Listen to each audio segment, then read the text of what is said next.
Aujourd'hui, je te donne mes 5 meilleurs conseils pour apprendre à parler à une caméra et te lancer sur YouTube dès demain. La plupart des gens qui commencent ont des mauvaises habitudes et c'est normal, ils sont débutants. D'abord, il faut que tu comprennes que c'est normal de bégayer et de cafouiller parce que c'est pas naturel pour ton cerveau de parler à une caméra et non à une personne. Tu fais peut-être encore l'erreur de trop vouloir planifier ce que tu vas dire alors que quand tu parles avec tes amis, tu ne planifies rien du tout et tout est fluide sans bégayer. Avant de commencer, je tiens à te dire que moi aussi, j'estime que j'ai encore des progrès à faire et pour cause, il y a 15 jours, je n'avais encore jamais parlé à une caméra de ma vie. Si tu restes jusqu'à la fin de la vidéo, je te donnerai mon conseil secret et ma méthode que j'applique pour progresser drastiquement devant une caméra et réduire ton anxiété. Ne rate surtout pas ce conseil, c'est le plus important de la vidéo, ça serait dommage. Mais passons tout de suite au vif du sujet avec la première erreur à ne pas faire. La première erreur à éviter, c'est d'avoir une posture renfermée sur toi-même quand tu t'exprimes à ton audience. Faut que tu saches que le cerveau humain est très fort pour déceler des petits détails chez l'autre sans même que tu ne t'en rendes compte. Donc si tu as les épaules refermées, que tu es courbé,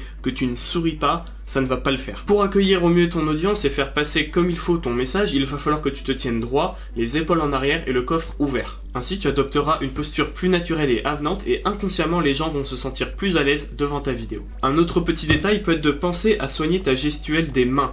C'est pas pour rien que les politiques ont des cours pour apprendre à les maîtriser lors de leur discours, parce que une fois de plus, inconsciemment, la personne qui te regarde va interpréter ce que tu fais avec tes mains et tes bras. Alors ça peut paraître très compliqué comme ça, mais en fait, la clé c'est vraiment d'être naturel et d'essayer de ne rien contrôler, de ne rien planifier, d'être comme si tu parlais à un ami. Un des conseils d'ailleurs que tu retrouveras souvent sur YouTube, c'est de mettre une petite photo juste au-dessus de ton objectif d'un ami à toi, pour pouvoir le regarder entre tes plans et te rappeler que tu parles à une personne et non à une caméra. Le deuxième conseil, ça va être de ne surtout pas négliger la qualité d'éclairage et du son. Avoir une grosse caméra aujourd'hui n'est vraiment plus obligatoire. La grande majorité des smartphones sur le marché sont capables de filmer en 1080p, ce qui est amplement suffisant pour débuter. Si tu as un petit budget, je te conseillerais alors d'investir sur une et une seule chose, à savoir un micro-cravate que tu peux trouver aux alentours de 10 € sur Amazon. Pour avoir une bonne lumière, rien de plus simple, mets-toi face à une fenêtre et profite de la lumière du jour. La lumière du jour, c'est vraiment la lumière la plus naturelle qui soit. À l'œil, c'est ce qui rend le mieux. Donc profite de ça et ne fais pas comme moi qui suis obligé de mettre un éclairage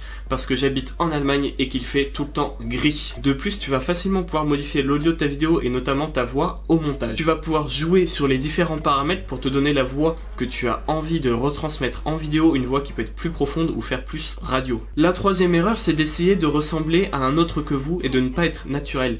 Pas besoin de te mettre en chemise cravate pour une vidéo YouTube et pas besoin de te faire passer pour quelqu'un que tu n'es pas. Une des choses les plus importantes sur internet et surtout sur YouTube aujourd'hui, c'est d'être le plus transparent et naturel possible. Sur le long terme, ça va vraiment faire la différence entre une chaîne qui marche et une chaîne qui ne fonctionne pas. La quatrième et avant-dernière clé, ça va être de ne pas t'éterniser pour dire peu de choses. Si ton message peut passer en 7 minutes en vidéo, fais-le. Ne fais pas une vidéo de 20 minutes où tu vas te répéter et ressasser les mêmes choses encore et encore.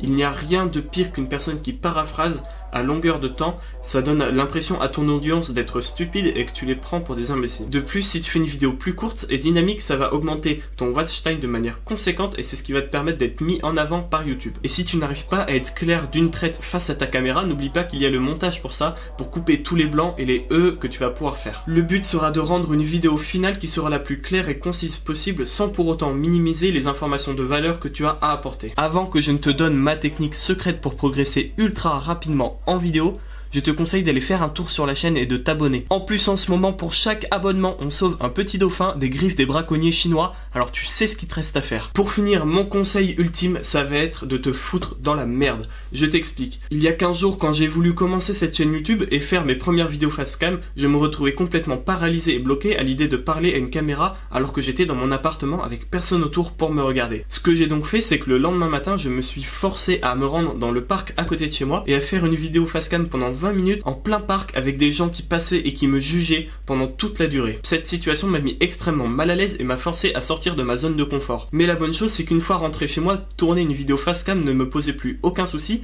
étant donné ce que j'avais essayé de faire juste avant. Pourtant, c'était la même vidéo et la même condition que 24 heures auparavant et je n'avais passé que 20 minutes devant ma caméra. Mon conseil est donc de te sortir volontairement de ta zone de confort pour ensuite revenir dans les conditions où tu étais initialement et être bien plus à l'aise. Je pense qu'avec cette technique, tu seras toi aussi capable dès demain de commencer ta chaîne YouTube et ensuite de t'améliorer jour après jour. C'est tout pour aujourd'hui, j'espère que la vidéo t'a été utile. Si c'est le cas, dis-le moi en commentaire et n'oublie pas de t'abonner pour ne pas rater la vidéo de demain.